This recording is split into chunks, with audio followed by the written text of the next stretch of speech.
जी अस्सलाम वालेकुम। बेटा हम लोग पेपर सॉल्व कर रहे हैं अक्टूबर नवंबर 2020 variant 21 physics. October November 2020 variant 21।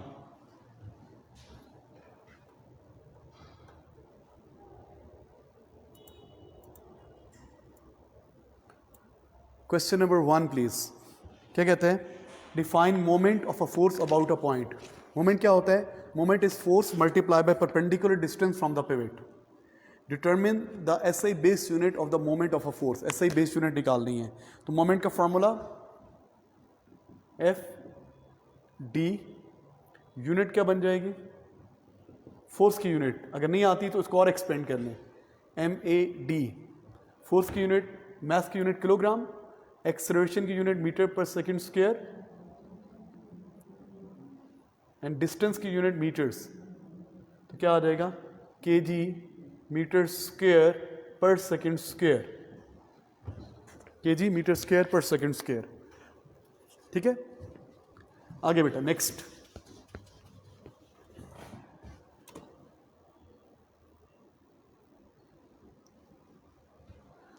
A uniform rod of length 2.4 meter is shown. 2.4 metre है, क्रॉस सेक्शनल एरिया ए है। The rod has weight uniform है तो वेट मीटर से एक्ट करेगा। Rod has weight 5.2 newton and is made of wood of density 790 kilogram per metre cube. Calculate the cross sectional area. इसका cross sectional area निकालना है। Okay, length given है, area find out करना है, और क्या गिवन है? डेंसिटी भी गिवन है। इसकी डेंसिटी भी गिवन है। तो डेंसिटी का फार्मूला से स्टार्ट करें। डेंसिटी का फार्मूला होता है मास ओवर वॉल्यूम, और इसका जो वॉल्यूम होता है वो होता है cross sectional area into length, base area into length. Okay, area निकालना है, एरिया को सब्जेक्ट बनाना है। Area is equal to mass over density into length. Mass कितना है? वेट गिवन है आपको, तो उसका पहले मास निकालना है। इसको 9.81 पे डिवाइड करें, ये हो जाएगा 0.52 समथिंग। तो मैस हो जाएगा W over G, you know W is equal M G होता है ना। तो 5.2 M इंटू 9.81 सॉल्व करेंगे, इस पर डिवाइड करेंगे तो आ जाएगा मेरे ख्याल से 0.52 ही आएगा, ऑलमोस्ट 53 समझ लें, 52 या 53 आएगा, जो भी आएगा। मैस आ गया। डिस्टेंस, डेंसिटी कितनी है? 790। ओके, आपने मिलीमीटर स्क्वायर में निकालना है, बाद में मिलीमीटर स्क्वायर में कन्वर्ट कर लेंगे। लेंथ कितनी है? 2.4। अब इसको सॉल्व करते हैं। कैलकुलेटर तो है ही नहीं मेरे पास।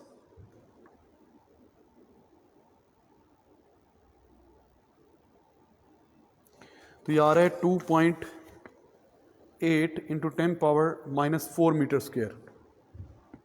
2.8 into 10 power minus 4 metre square. अब 1 मीटर स्क्वायर में कितने मिलीमीटर स्क्वायर होते हैं? You know 1 millimetre is equal to 10 power minus 3 metre होते हैं ना। अब स्क्वायर कर दें, स्क्वेयरिंग बोथ द साइड्स। तो 1 millimetre square is equal to 10 power 6 metre square, minus 6 metre square. और अगर मीटर स्क्वायर की वैल्यू उधर जाके डिवाइड हो जाएगा, तो 1 metre square is equal to 1 over 10 power minus 6, ये 10 पावर प्लस 6 बन जाएगा। 1 मीटर स्क्वायर में 10 पावर 6 मिलीमीटर स्क्वायर होते हैं, तो बिग टू स्मॉल मल्टीप्लाई, इसको 10 पावर 6 से मल्टीप्लाई कर दें। 2.8 into 10 power minus 4 multiply by 10 power plus 6, तो हो जाएगा 2.8 इंटू 10 पावर 2 मिलीमीटर स्क्वायर। नजर आ रहा है बोर्ड पे?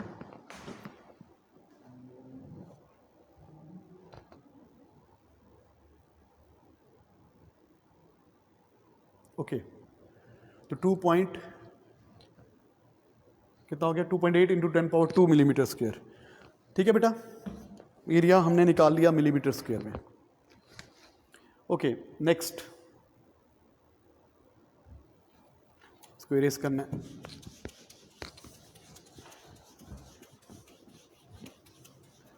नेक्स्ट देखिए, a fishing rod A B made from a fishing rod AB made from the rod in B B वाला रॉड यूज़ किया है, एज शोन इन फिगर 1.2, वही वाला रॉड जिसका वेट 52 न्यूटन गिवन था आपको।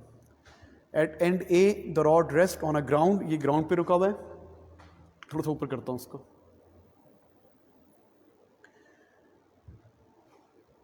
अ string is attached to the end B, यहाँ पे स्ट्रिंग अटैच्ड है। A support stick exert a force perpendicular to the rod at C, एक सपोर्ट स्टिक है जो फोर्स लगा रही है, डायग्राम में नजर आ रहा है। The weight of the rod X at point D, इसका वेट यहाँ से एक्ट कर रहा है 5.2 न्यूटन्स, 5.2 न्यूटन्स है। Okay, the tension in the string is the direction perpendicular to the rod, ये टेंशन है, परपेंडिकुलर टू द रॉड है। The rod is in equilibrium and inclined at angle 56 degrees to the vertical, okay, इसका vertical से 56 degree angle है। The forces and the distances along the rod A B C are shown in figure 1.2, okay, करना क्या है, show that the component of weight is perpendicular to the rod is 4.3, weight के component बनाने हैं perpendicular to the rod. तो ये wait यूँ act कर रहा है, तो इसका एक कॉम्पोनेंट ये बनेगा, एक कॉम्पोनेंट ये बनेगा, ये हो जाएगा 5.2, ये वाला कॉम्पोनेंट हो जाएगा जो पैरेलल है cos 56, और ये क्या हो जाएगा 5.2 sin 56, इसकी वैल्यू निकाल देंगे, ये आ रहा है 4.3 न्यूटन्स, 4.3 न्यूटन्स। ठीक है जी, अब इसको मैं फ्रीज कर रहा हूँ, मैं क्वेश्चन आगे पढ़ता रहता हूँ उससे।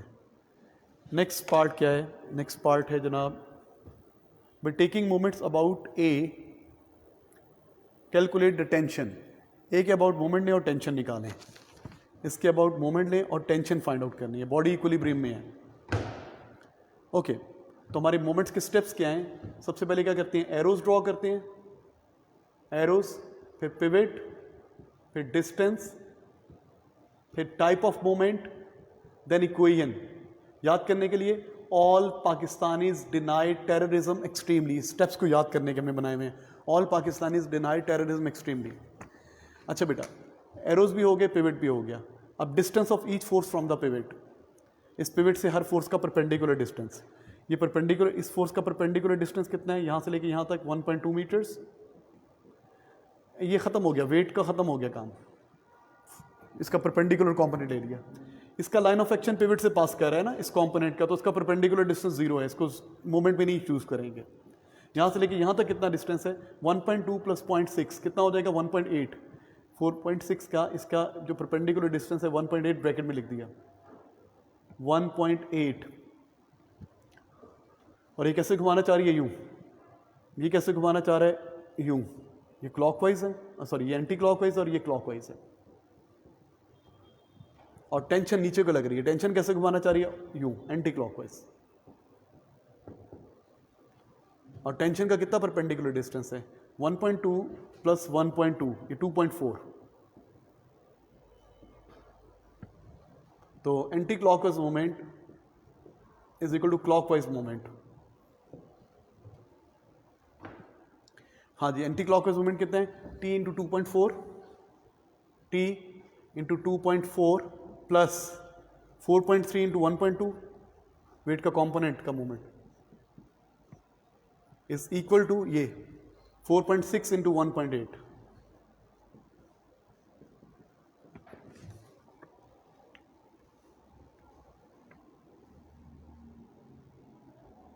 जी आंसर आ रहा है tension 1.3 newtons, tension is 1.3 newtons. ठीक है जी जनाब, नेक्स्ट, ये क्वेश्चन खत्म हो गया, फ्रीज खत्म करो, इरेज कर देते।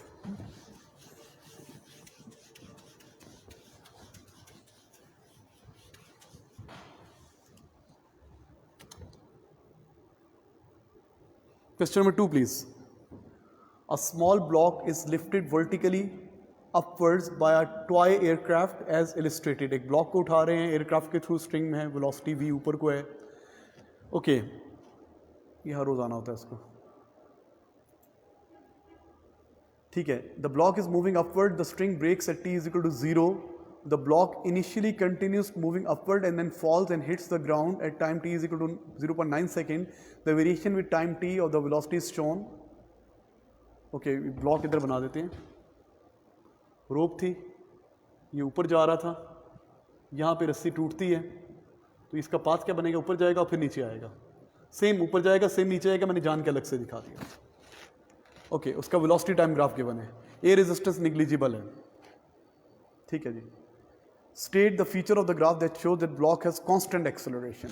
ब्लॉक का कांस्टेंट एक्सेलरेशन है, वेलोसिटी टाइम ग्राफ की जो स्लोप होती है वो किसके इक्वल होती है, एक्सेलरेशन के इक्वल होती है, और graph is straight line, graph क्या है, स्ट्रेट लाइन है, इसका ग्रेडियंट कांस्टेंट है, तो एक्सेलरेशन कांस्टेंट है।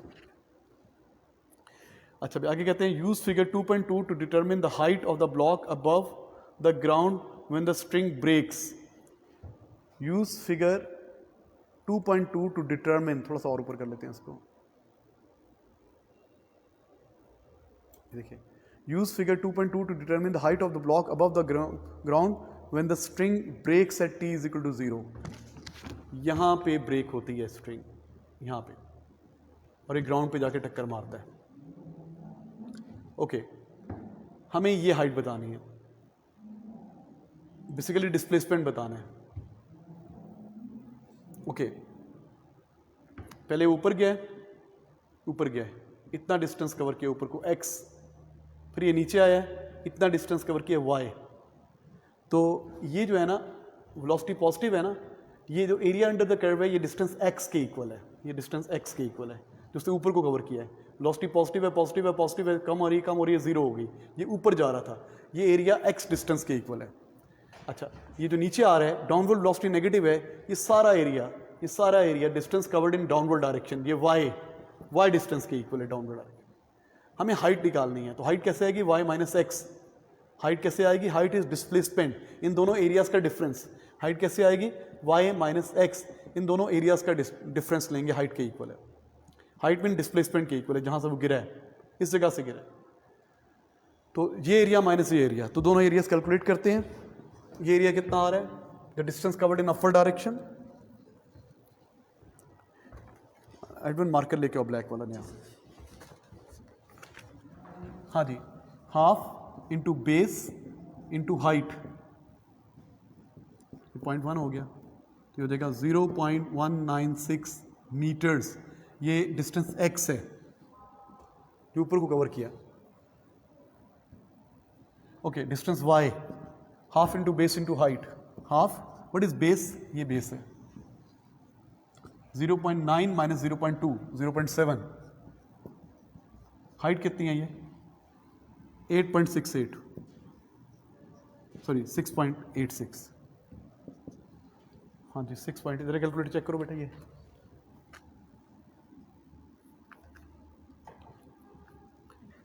हो जाएगा 0.35 मल्टीप्लाई बाय 6.86, 0.35 मल्टीप्लाई बाय 6.86।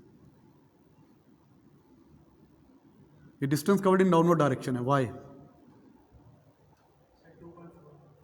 2.4 बस 4 मीटर्स। अच्छा, अब h किसके इक्वल है, इनको माइनस कर दो, this minus this, 2.4 minus 0.196, it gives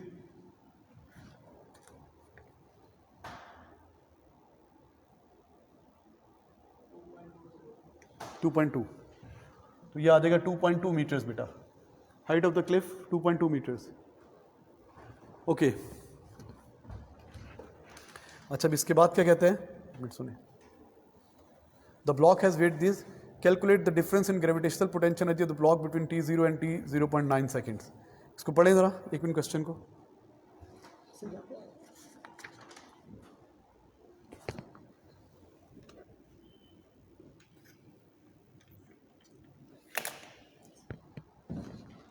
हाँ जी, इसको इरेज करना पड़ेगा।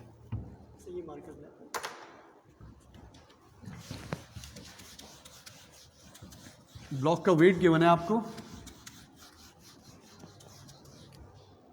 Block has weight this, calculate the difference in gravitational potential energy t0 to t9, difference in GPE निकालना है आपने, 0 से लेके 9 तक। ओके, 0 से लेके 9 तक, तो जितनी हाइट गिरा है वही आएगी, यूज करेंगे ना mgh, हाइट जो अपने पीछे पार्ट में निकाली है, GH या W इंटू हाइट एक ही बात है। वेट कितना है 0.86 और पिछला आंसर 0.22 आया था, 2.22 आया था। 2.2 से मल्टीप्लाई कर दें, करें मल्टीप्लाई।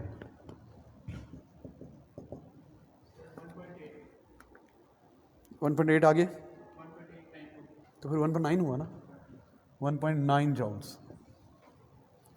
ठीक है जी। अच्छा next please, D part.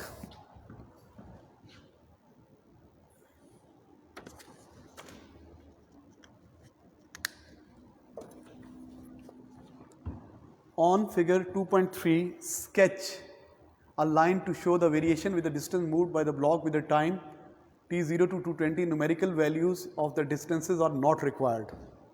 Okay, क्या करना है हमने? डिस्टेंस मूव का ग्राफ बनाना है 0 से लेके 0.2 तक। वेलोसिटी टाइम ग्राफ यूं था कुछ, ये वेलोसिटी टाइम ग्राफ था, मुझे लगता है ये 0.2 था और ये 0.9 था और यहाँ पे 6.86 था, यहाँ पे पता नहीं क्या था। और ये क्या है? टाइम। अच्छा बेटा, distance moved in 0.2 second. Let me confirm, सही कह रहा हूँ? हाँ जी, 1.96 था।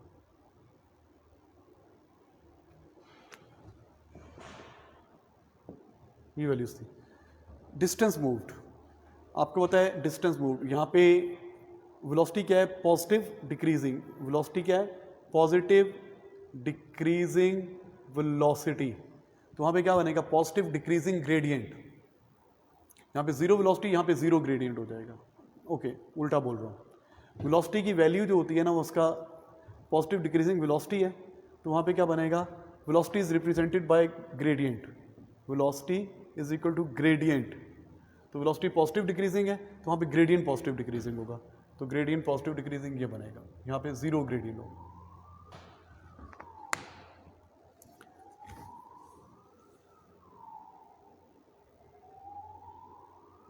ठीक है जी। नेक्स्ट आगे क्या कहता है? अ ब्लॉक, मिटाना पड़ेगा ये।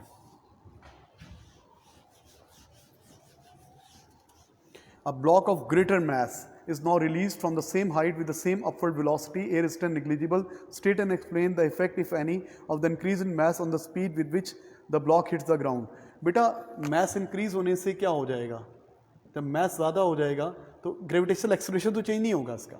You know, W is equal to होता है ना mg, या F is equal to क्या होता है ma।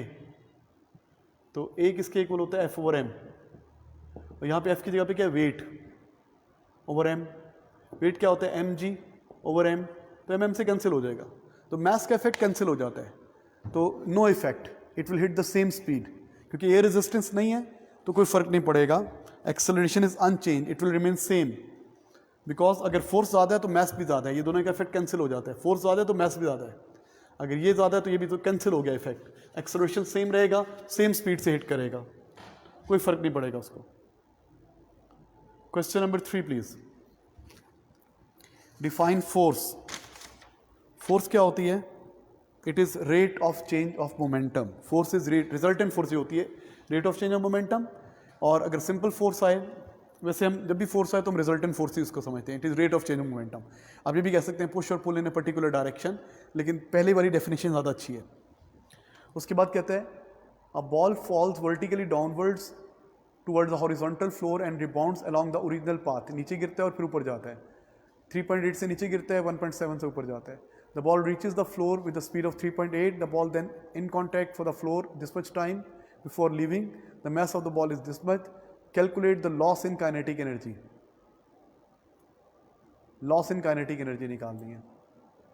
ये सिंपल है। लॉस इन काइनेटिक एनर्जी क्या आएगी? इधर की काइनेटिक एनर्जी कितनी है? हाफ। What is mass? ये हाफ एम। एम कितना है? 0.062 और वी स्क्वायर 3.8 का स्क्वायर। ये इनिशियल काइनेटिक एनर्जी है। काइनेटिक एनर्जी सबको पता है क्या होती है? Half M V square. Solve करेंगे तो आंसर है। और यहाँ पे काइनेटिक एनर्जी क्या होगी? हाफ, मैस तो उतना ही है, और वी कितना है? 1.7 का स्क्वायर। ओके, इन दोनों काइनेटिक एनर्जीज का डिफरेंस लेंगे हम। तो आ रहा है 0 पॉइंट, इससे इसको माइनस कर देंगे। तो माइनस करने के बाद the difference in kinetic energy, the loss in kinetic energy, loss in kinetic energy आ रहा है 0.36 जॉउल्स।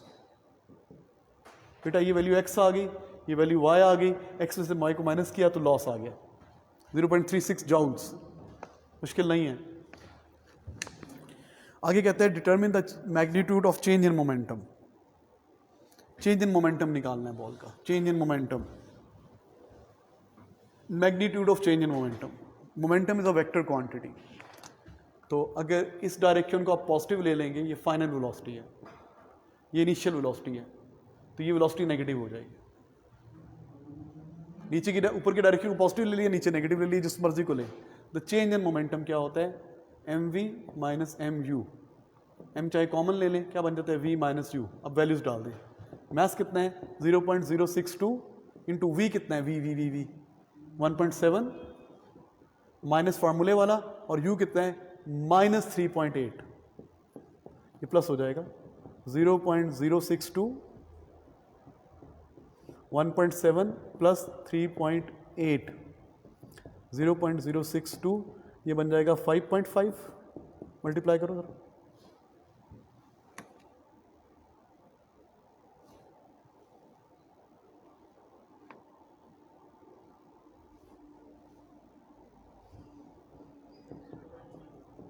(3.34 newton second. Change in momentum आ गया। अच्छा, अभी नेक्स्ट पार्ट पूछता है,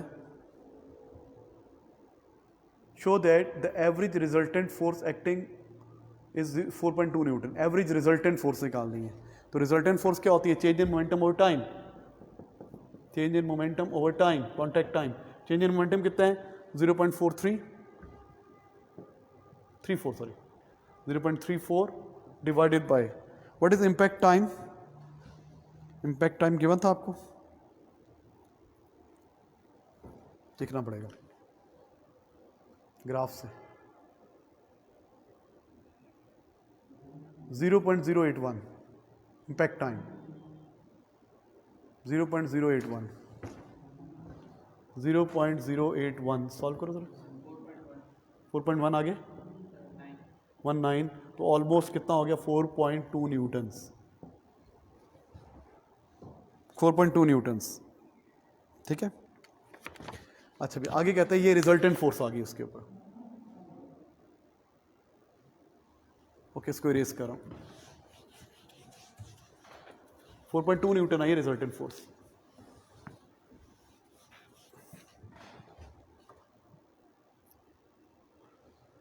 Use the information to calculate the magnitude of average force of the floor on the ball during contact. Okay, average force बतानी है आपने, जो फ्लोर लगा रहा है, of the floor on the ball. देखो बेटा, ये बॉल है, बॉल के ऊपर फ्लोर फोर्स लगा रहा है, फोर्स ऑफ फ्लोर। इसका वेट भी नहीं चेक कर रहा है। वेट ऑफ बॉल गिवन था, कितना था wait of the ball? Math given है ना, इसका मैथ है 0.062, तो वेट कितना हो जाएगा? इसको 9.81 से मल्टीप्लाई कर दें।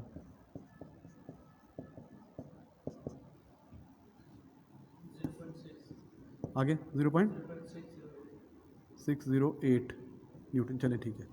अच्छा भाई, अब बॉल के ऊपर दो फोर्सेस हैं, एक फ्लोर लगा रहा है, एक वेट है इसका। इन दोनों का रिजल्टेंट हमारे पास है, इन दोनों का रिजल्टेंट है। तो कैसे निकालते हैं? Force of floor minus weight is equal to resultant force. ये वेट जाके प्लस हो जाएगा। Force of floor is equal to resultant force plus weight. Resultant force कितनी आई थी? 4 पॉइंट समथिंग, 4.2 थी। 4.2 प्लस 0.61 हो जाएगा। तो इनको जमा करेंगे तो कितना आ जाएगा? 4.81 या 4.8 सिंपल, 4.81 या 4.8 Newton's. The average force of the ball on the floor, average force of the ball on the floor. तो ये एक्शन एंड रिएक्शन होते हैं, इक्वल एंड ऑपोजिट होंगे, तो ये भी 4.8 होगी। जितना फ्लोर बॉल पे लगाएगा उतना बॉल फ्लोर पे लगाएगा, तो एवरेज फोर्स ये आ गई बेटा। ठीक है, इरेज कर रहा हूँ।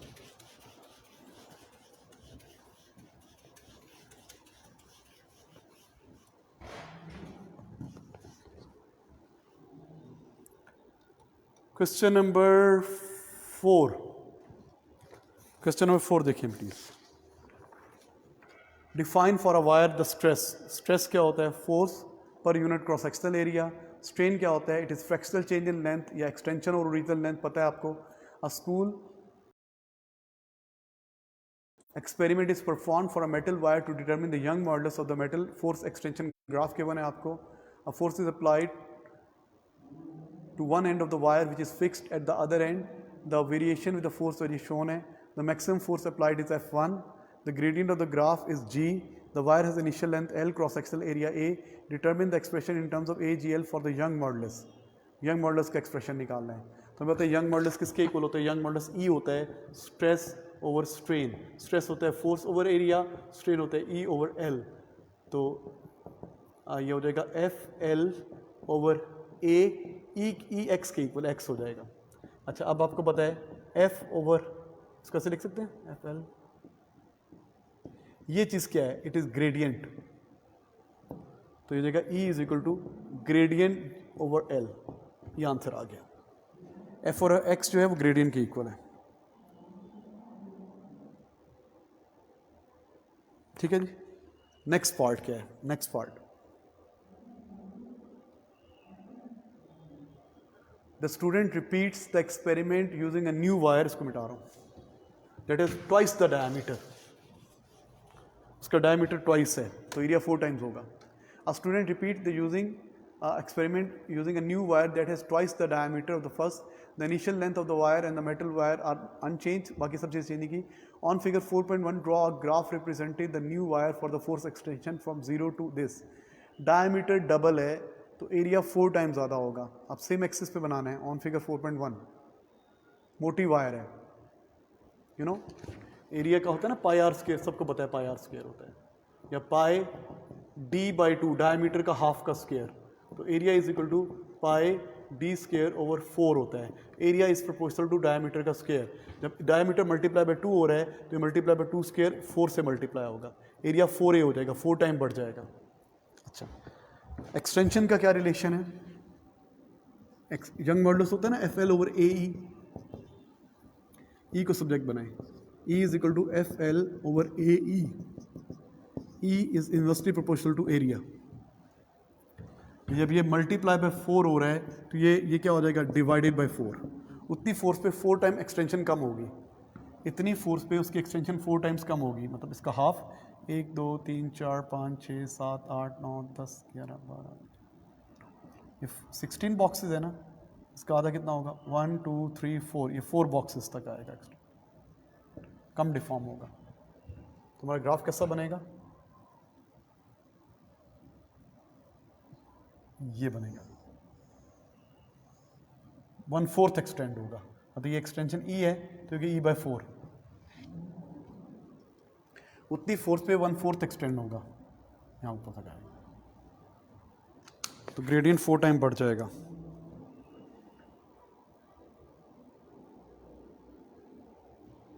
ठीक है जी, ओके जनाब, नेक्स्ट आगे चलते हैं।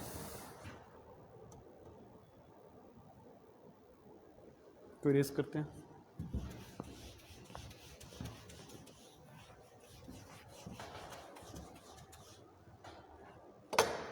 Another student repeats the original experiment increasing the force F1.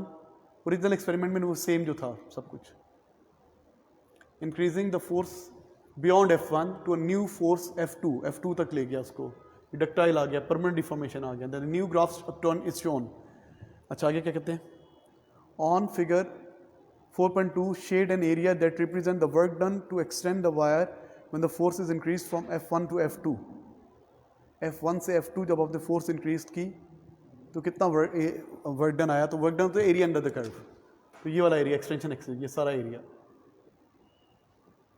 This area. Explain how the student can check the elastic limit of the wire was not exceeded when F2 was applied. अब उसको unload the wire and confirm कि when the force is zero extension is zero not, unload करें और दोबारा check करें zero पर आता है कि नहीं आता,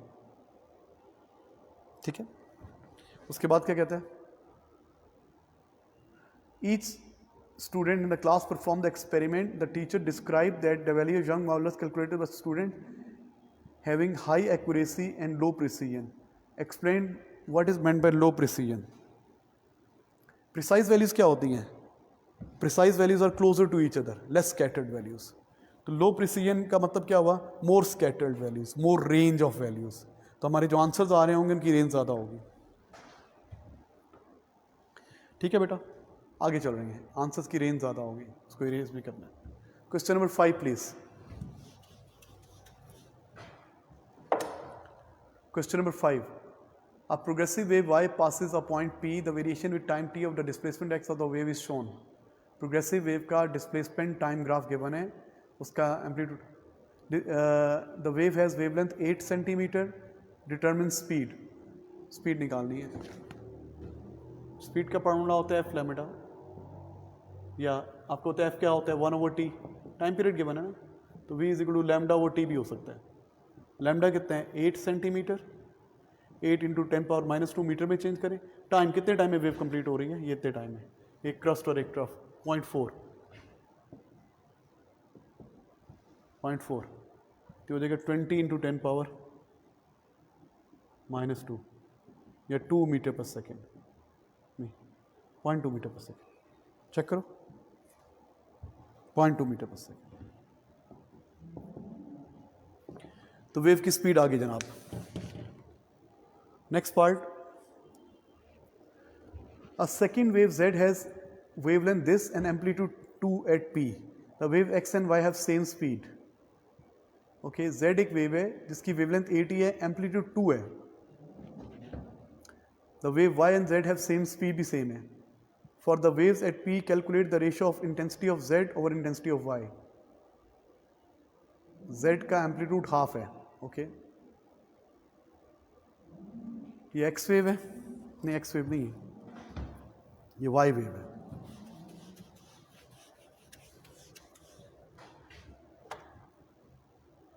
हाँ, ओके, ये बेटा y वेव है y, और z जो है वो ये है, ये z वेव है। अच्छा, हमें क्या निकालना है, हमने इंटेंसिटीज की रेशियो निकालनी है, intensity of z over intensity of y के इंटेंसिटी ऑफ क्या है, intensity of z over intensity of y, intensity of z over intensity of y। तो आपको पता है इंटेंसिटी क्या होती है, intensity is proportional to amplitude का स्क्वायर। तो इसका क्या आ जाएगा, इंटेंसिटी ऑफ z क्या हो जाएगा, constant a square, constant a z का square over constant a y का स्क्वायर, कांस्टेंट तो कट जाएगा, a z का स्क्वायर, व्हाट इज z का स्क्वायर 2 का स्क्वायर, y का स्क्वायर कितना है 4 का स्क्वायर, तो ये हो जाएगा 4/16, 1/4 या 0.25।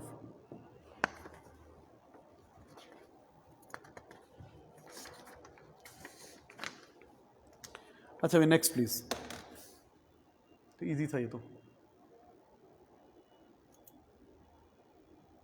कुछ रहता है, हो गया बस। Question 6 please.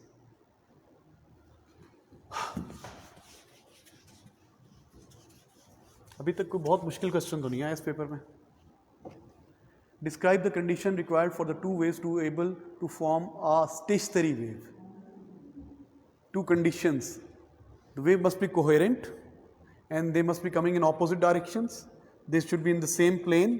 The wave must have same type. ठीक है, कोहेरेंट होनी चाहिए, सेम टाइप होनी चाहिए, सेम स्पीड सेम फ्रीक्वेंसी होनी चाहिए, ऑपोजिट डायरेक्शन में आना चाहिए। ज़्यादा पॉइंट लिख दें आप। आगे कहता है a stationary wave on a string has node and antinodes. The distance between a node and adjacent antinode is 6 centimeter. What is meant by node? Node क्या होता है? Node is a position where destructive interference takes place and displacement is minimum, और zero भी कह सकते हैं आप। Displacement और एम्पलीट्यूड इज मिनिमम, एम्पलीट्यूड बोलना चाहिए, एम्पलीट्यूड इज मिनिमम और ज़ीरो। ओके, वेव बना के देख लेते हैं। स्टेशनरी वेव बना रहा हूँ, ये नोड है और ये एंटी नोड है, इनके दरम्यान डिस्टेंस कितना गिवन है 6 सेंटीमीटर। तो ये तो होता है ना लैम्डा बाई, ये लैम्डा बाई 2 होता है, तो ये लैम्डा बाई 4 है बेसिकली। तो लैम्डा बाई 4 किसके इक्वल है 6 सेंटीमीटर के, ये गिवन है क्वेश्चन में। कैलकुलेट द वेव लेंथ, तो ये मल्टीप्लाई हो जाएगा, तो वेव लेंथ कितनी हो जाएगी 24 centimetre. State the phase difference between the particle at two adjacent anti nodes of the stationary wave. Two adjacent anti node, एक एंटी नोड ये है, एक एंटी नोड ये है, एंटी नोड है ना, ये भी एंटी नोड। तो यहाँ पे रस्सी ऊपर है, यहाँ पे रस्सी नीचे है, ये एरिया नीचे आएगा, ये एरिया ऊपर आएगा, तो इनमें कितना फेज डिफरेंस होगा 180 डिग्री का, ऑपोजिट डायरेक्शन। बेटा ये पार्टिकल नीचे मूव कर रहे होते हैं तो ये ऊपर मूव कर रहे होते हैं ना, तो इनमें कितना फेज डिफरेंस है 180 डिग्री का। हो गया।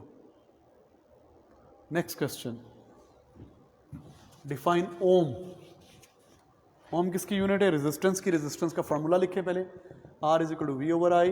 तो ओम किसके इक्वल हो जाएगा, 1 ohm is equal to 1 volt per 1 ampere. ठीक है, यही डेफिनेशन है इसकी, volt over ampere. Resistance will be 1 ohm when 1 volt potential difference produces 1 ampere current. ऐसे भी लिख देंगे तो चलेगा। अच्छा बेटा, next, a uniform wire has resistance 3.2 ohms, resistance given है, resistance given है,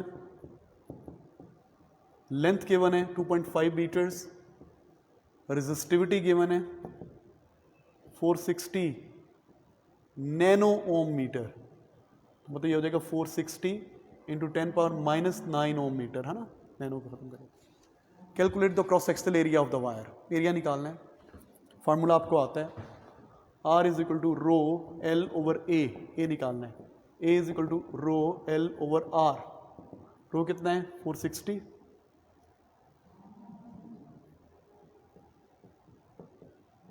लेंथ कितनी थी 2.5 ओवर रेजिस्टेंस कितनी थी 3.2।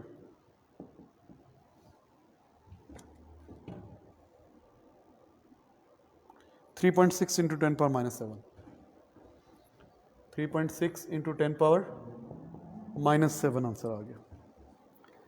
अच्छा बेटा, नेक्स्ट पार्ट, ये तो हो गया, इजी था।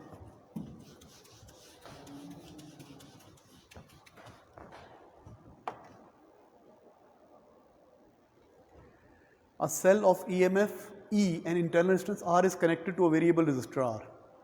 The current is I. State in terms of energy why the potential difference across the variable resistor is less than EMF of the cell. इसके across जो potential difference है वो EMF से क्यों less है? तो हमें पता है ना इक्वेशन क्या होती है, E is equal to what, V plus IR। तो बैटरी की internal resistance है, there is internal resistance of the battery. Current also passes through the battery, so some energy is required to drive the current inside the battery. So some voltage drops inside the battery, therefore voltage across resistor is less than EMF. बेटा आप बताएंगे यहाँ पे current जा रहा है तो उसको एनर्जी मिल रही है, इसको एनर्जी मिल रही है I स्क्वायर RT, या इसको वोल्टेज मिल रही है V is equal to IR. The battery has internal resistance, so some energy is required to drive the current inside the battery. So some voltage drop inside the battery. Battery heats up.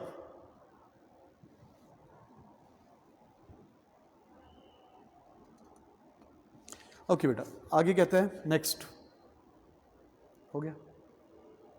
State an expression of E in terms of I, R and R. तो आप लिख दें, expression वही है, EMF is equal to this, इसका लिख सकते हैं EMF is equal to IR plus IR. The resistance of R is changed so that it is equal to R. Okay, R को R के equal कर दिया। Determine an expression in terms of only E and R for the power dissipated in a variable resistor. Determine an expression in terms of E and R, only E and R, the power dissipated in a variable resistor. Power dissipated in variable resistor, या इधर लिख रहा हूँ, power का formula उसके ऊपर कर देते हैं ना।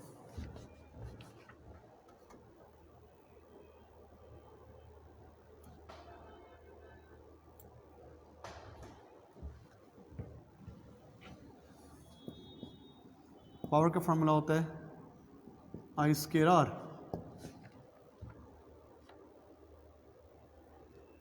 Derive an expression in terms of E and R only. Okay,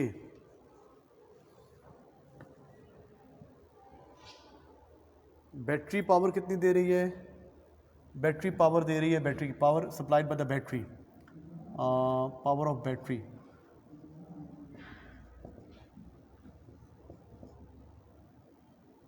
E I, V I होता है ना, तो उसकी E M F into I, power supply by the battery. Okay, derive an expression in terms of R, in terms of E and R. So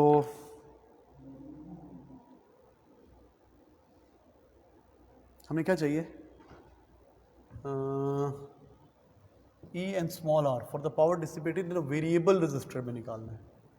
okay, variable resistor में जो power निकाली है in terms of E N, तो इसको तो ख़त्म करें ना, आई को भी ख़त्म करना है, इसको भी ख़त्म करना है, इसकी फॉर्म में तो चाहिए नहीं हमें। ठीक है जी। इंटरनल रेजिस्टेंस को कितनी पावर मिल रही है? Power of internal resistance I square small R. ठीक है, अच्छा तो हम ऐसे भी तो कर सकते हैं, power of battery minus power of this, जो इंटरनल रेजिस्टेंस को पावर मिल, एक्सटर्नल रेजिस्टेंस को पावर मिल रही है, power to the variable resistor is equal to power of battery minus power of internal resistance. Power of battery कितनी है? E I. Internal resistance की पावर कितनी है? I square R. अब क्या आ गया मेरे पास? ई और आर तो आ गया, आई नहीं चाहिए, आई को ख़त्म करना है। ओके, इधर से आई को ख़त्म कर सकते हैं, E is equal to I R plus R, I किसके इक्वल हो जाएगा? E over R plus R, है ना। तो अगर मैं आई की जगह पे ये डाल दूँ तो क्या बनेगा? देखते हैं, क्या आर आ जाएगा इसमें। अच्छा, ये दोनों इक्वल है ना, ये दोनों इक्वल हैं, इज इक्वल टू आर। ठीक है, ये दोनों इक्वल हैं, तो जब R is equal to R हो जाएगा तो इसको भी आप स्मॉल आर की फॉर्म में ले आए, ये हो जाएगा I is equal to E over two R. अब सही हो गया, मुझे समझ में नहीं आ रहा था, ये लिखा हुआ है, so that there equal to R, ये यूज़ करना है आपने। I E over two R के इक्वल है। तो पावर ऑफ वेरिएबल रेजिस्टर कैसे निकालेंगे? बैटरी की पावर माइनस इंटरनल रेजिस्टेंस की पावर। बैटरी की पावर क्या है? पावर होता है V I, E M F into I. Internal resistance कितनी पावर है? अब से प्रॉब्लम क्या है, हमें आई की फॉर्म में नहीं चाहिए, हमें आई और आर की फॉर्म में चाहिए ना, तो आई को एलिमिनेट कर देंगे, I E over two R के इक्वल है, I E over two R के इक्वल है। तो आई किसके इक्वल है? E over two R, E over two R ना, माइनस आई स्क्वायर आर। तो यही से नहीं, आई स्क्वायर की जगह लिखो ना, ई ओवर टू आर, यहाँ भी आ जाएगा E over two R square into R. बेटा मैंने आई को एलिमिनेट किया है, मुझे पावर चाहिए in terms of this and this, तो मैंने पावर लिखी, power of variable resistor battery की पावर माइनस ये पावर, ये ई आई के इक्वल है माइनस आई स्क्वायर आर के इक्वल है। अब मुझे आई नहीं चाहिए, आई नहीं चाहिए, तो ये इक्वेशन थी ना, यहाँ से मैंने आई को सब्जेक्ट बनाया, I is equal to E over R plus R, तो आर भी छोटे आर के इक्वल है, कह रहे हैं दोनों इक्वल हैं, तो ये चीज़ बन गई। अब मैंने आई की जगह पे ये वैल्यू लिख दी, तो ये बन गया E square over two R minus ये क्या बन जाएगा? E square over four R square into R, ये स्क्वायर स्क्वायर से कट गया, तो आपके पास क्या रह गया? E square over two R minus E square over four R, है ना। तो 1/2 में से 1/4 माइनस करना है, ई स्क्वायर और आर इधर भी है, ई स्क्वायर और आर इधर भी है, तो 1/2 में से 1/4 माइनस करने से क्या आ जाएगा? 1/4 ही आ जाएगा। तो आपका आंसर आ जाएगा ई स्क्वायर ओवर 4 आर बस। जी बिल्कुल। सो लंबे मेथड से किया, कोई और तरीका नहीं है इसका और मेथड भी होना चाहिए।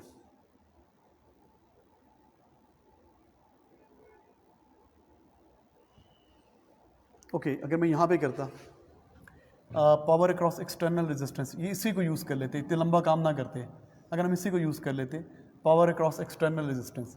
तो आपको पता है ये तो स्मॉल आर के इक्वल, ये R capital R small R के इक्वल है, तो पावर हो जाती आई स्क्वायर स्मॉल आर, और आई की वैल्यू यहाँ से ले लेते, ये करना पड़ेगा आपको, ई ओवर टू आर। हाँ ये इजी हो गया। देखो वेरिएबल हिस्ट्री को पावर मिल रही है आई स्क्वायर आर, ये और स्मॉल आर के इक्वल है, स्मॉल आर चाहिए आपको, आई को ख़त्म करना है, तो आई किसके इक्वल है, ई ओवर टू आर, तो यहाँ पे ई ओवर टू आर लिख दें, E over two R square. ये क्वेश्चन ज़रा इसे हमें तंग किया है, ई स्क्वायर और 4r स्क्वायर इंटू आर, ये आर स्क्वायर से कैंसिल हो गया, तो ई ओवर 4r, ये ज़्यादा इजी अप्रोच है। एक्सटर्नल की डायरेक्ट पावर लिखी, आर स्मॉल आर से इक्वेट कर लिया और आई को एलिमिनेट कर दिया, आई इन टर्म्स ऑफ वो ले लिया इस तरह। दूसरा इस तरह भी कर सकते हैं, power resistance power of battery minus this, battery की पावर ई आई के इक्वल है, उसकी पावर आई स्क्वायर आर के इक्वल है, लंबा मेथड है। तो आप आई को भी ख़त्म करना है और इसमें आई को भी ख़त्म करना है, तो सॉल्व करेंगे, दोनों में सेम आंसर आ रहा है। ये जो हमने पहले किया ये लॉन्ग अप्रोच है, ज़्यादा अच्छी अप्रोच ही है, इस तरह करना है। अच्छा अब इसको इरेज करो, वो नहीं पढ़ रहे थे, स्मॉल आर और कैपिटल आर इक्वल हैं, वहाँ पे प्रॉब्लम कर रहे थे हम लोग, इसलिए मसला हो रहा था।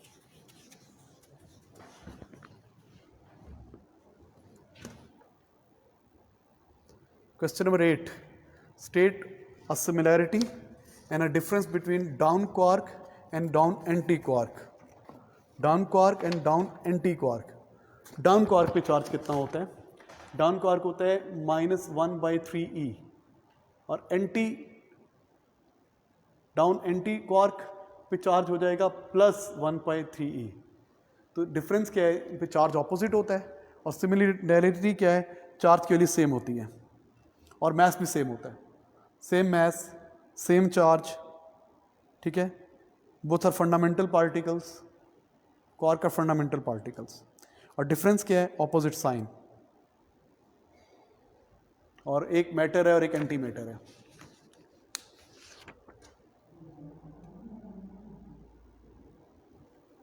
अच्छा बेटा next,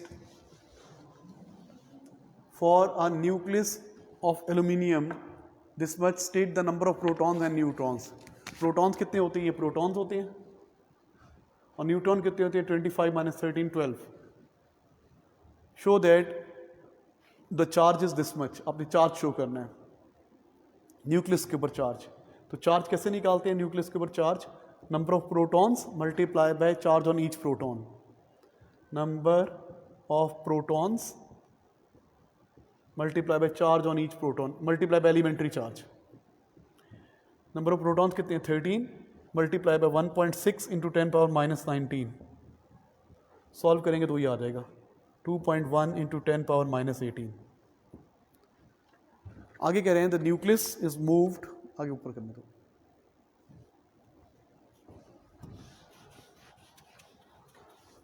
The nucleus is moved along the straight line from A to B. Okay, A to B you move किया है न्यूक्लियस, पॉजिटिव चार्ज है इसके ऊपर, ए टू बी मूव किया। The nucleus is moved along the straight line from A to B in a uniform horizontal electric field in a vacuum. Okay, करना क्या है? The electric field strength is 11 kilovolt per metre. Calculate the work done to move the charge from A to B. Work done निकालना है। एक तो होता है force into distance, ये लग जाएगा फोर्स इनटू डिस्टेंस। फोर्स किसके इक्वल होती है? क्यू ई इनटू डिस्टेंस, जो फोर्स के अलोंग है। फोर्स बेटा इसके अलोंग इलेक्ट्रिक फील्ड के पैरेलल लगानी पड़ेगी, फोर्स इस डायरेक्शन में लगानी पड़ेगी इसको तो लेके जाने के लिए, तो डिस्टेंस भी ये यूज करेंगे। फोर्स चार्ज कितना है? पीछे था चार्ज हमने प्रूव किया, वही चार्ज है ना, वही aluminium. The nucleus in B, तो फिर चार्ज कितना था? 2.1 into 10 power minus 18। 2.1 into 10 power minus 18। Electric field strength कितनी? 11 किलोवोल्ट, 11,000। डिस्टेंस कितना है? 4 centimetre. 4 into 10 power minus 2। Solve करेंगे तो वर्क डन आ जाएगा।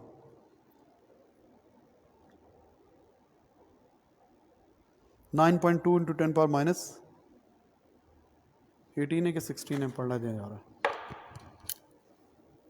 -16। 9.2 into 10 power minus 16 joules. Right done.